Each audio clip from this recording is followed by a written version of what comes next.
What's up, Taiwan? I'm Brossard with news from here in Taiwan and around the world. China's decision to loosen cross-strait trade rules and partially open up to tourism is being met with caution here in Taiwan. The announcement comes after a visit to China by members from the opposition Kuomintang. John Van Trieste has more. Good news for the farmers of these pomelos. After almost 2 years, China says it will reopen its market to pomelos grown in Taiwan. Nearly 5,000 metric tons of the citrus fruit made its way to Chinese store shelves in 2021. But on August 3, 2022, China suddenly closed the door. The official explanation was bugs and excess pesticides. But many saw the visit hours earlier of U.S. House Speaker Nancy Pelosi to Taipei as the real trigger.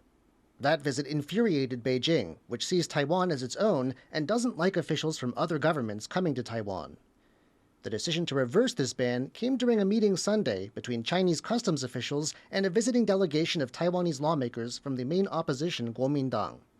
There's no date yet for the ban being lifted, but Taiwanese farmers are already happy. 可以多一个行销的通路的话，那对我们文旦柚农它相对的是有一些正面的帮助。 And that's not all. 2 types of fish from Taiwan are also going to be let back into China's market. Taiwan's tourism industry, hit by Chinese bans on its citizens visiting the country, is getting a boost too. After the Taiwanese delegation's visit, Beijing said it will let tourists from its coastal Fujian province travel to Taiwan's nearby Mazu Islands. And residents of 20 Chinese cities will once more be able to apply to visit Taiwan. 福建省有4-5千万的居民，这样子的一个旅客能量，对于台湾各县市的观光来说，都是一场及时雨。 Not everyone's totally satisfied. The Mainland Affairs Council, which charts Taiwan's China policy, says China shouldn't limit visitors to the Mazu Islands to residents of just one province. But the members of the delegation who got these concessions from China see their work as a success. 此行我们虽然是国民党的一小步，却是在断线8年以后两岸的一大步。我们此行带回来给台湾人民一个丰硕的成果。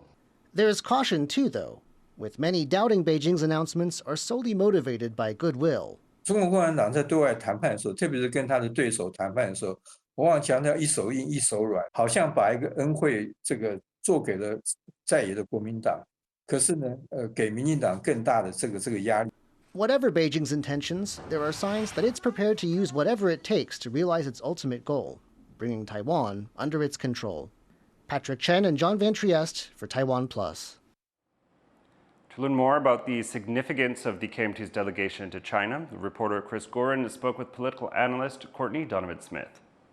So tell us a little bit about the Taiwanese politicians who have joined this delegation and what their significance might be. The most important person is, of course, Fu Quanqi, who is the KMT caucus convener and leads his caucus.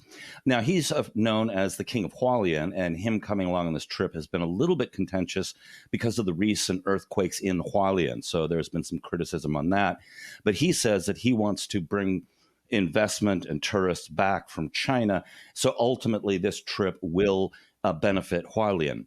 Now, also on this trip was Jessica Chen, the Jinmen lawmaker, and she has been working to try and release with the man from the fishing boat, who is also reportedly in the military. So she's trying to secure his release.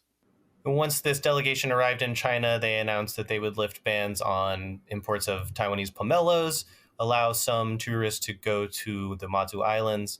How do you think that the Tsai administration and the incoming Lai administration might respond to this? Are they going to be open to having more tourists from China?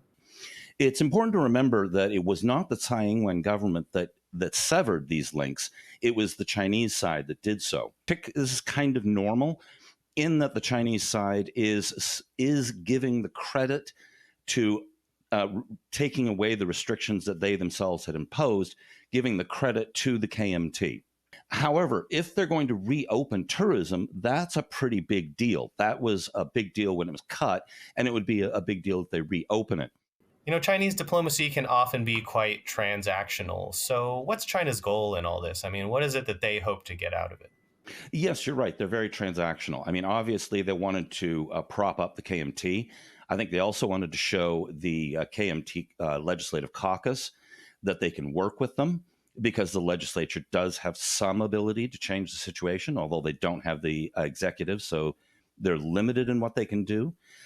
But they want to give encouragement to the KMT. It's possible that they're also signaling to the incoming Lai government that they're willing to be more flexible now, and they are willing to roll back some of the restrictions and blockages that they themselves had imposed earlier against the Tsai administration. So there may be some signaling to the incoming Lai administration. That was Chris Gorin speaking with political analyst Courtney Donovan-Smith. Lawmakers in Taiwan are calling for a basic law to protect the rights of the country's so-called new immigrants. The Interior Ministry says there are now more than 600,000 of these people living in Taiwan. The country defines new immigrants as foreigners who have emigrated to Taiwan in the past 3 decades. Lawmakers say under current laws, many of these immigrants struggle to obtain long-term care or are not protected in cases of domestic violence. The Interior Ministry says it has set up a support service for new immigrants, and more research needs to be done before any new laws are enacted. At least 37,000 Taiwan passports were lost in 2023. The country's foreign ministry says that tens of thousands of passports are reported lost each year, and that number is growing. Earlier this month, authorities busted a fraud ring that was illegally selling Taiwanese passports to Chinese nationals.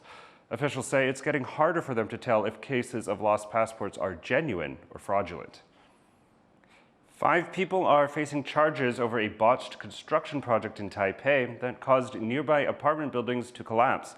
The incident in September last year forced hundreds of people to leave their homes. Investigators have found places where construction plans were changed. They also say architects faked inspection reports. Taipei prosecutors are seeking heavy penalties for 3 of the 5 defendants. Help is on the way for Taiwan's coral populations. A team of volunteer divers is working to remove trash from the shores of Taiwan's southern tip, just as the species' spawning season gets underway. Jonathan Trieste has the story.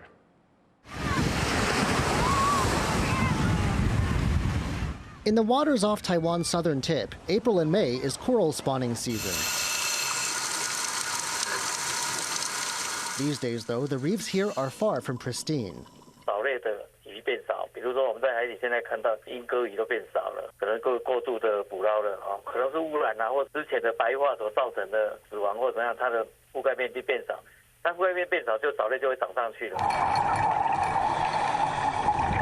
And there's trash. A lot of it. This year, a team of divers from across Taiwan has gathered to remove as much refuse as they can carry from among the spawning corals. They're focused on 5 sites. 这一次的进来，总共有来自全国北中南113位潜水好手，总共清出了30公斤的垃圾，其中以绳索、渔网、铁铝罐、塑胶等最多占了1半以上。 This is one of many regular beach cleanups held across Taiwan. But as the divers themselves note, the tide of undersea trash never ends. They say attitudes need to change if things are to get better. 都是保特瓶，或者吃完的奶茶啊，或者是他不经意掉下来的塑胶袋啊，最害怕碰到小 baby 的妈妈把她的 diaper 就往海边，那个最可怕，它粘在那个礁石上。 These divers say that while Taiwan's waters are rich in marine life, it's up to ordinary people to make sure they're protected. Delphine Chen and John Van Trieste for TaiwanPlus. Thanks for joining us here on What's Up Taiwan. You can visit the TaiwanPlus website or follow our social media for more stories from Taiwan and around the world. Finally, with the Paris Olympics approaching, we bring you this drone footage of some of the sights. I'm Philip Brossard. Take care. We'll see you next time.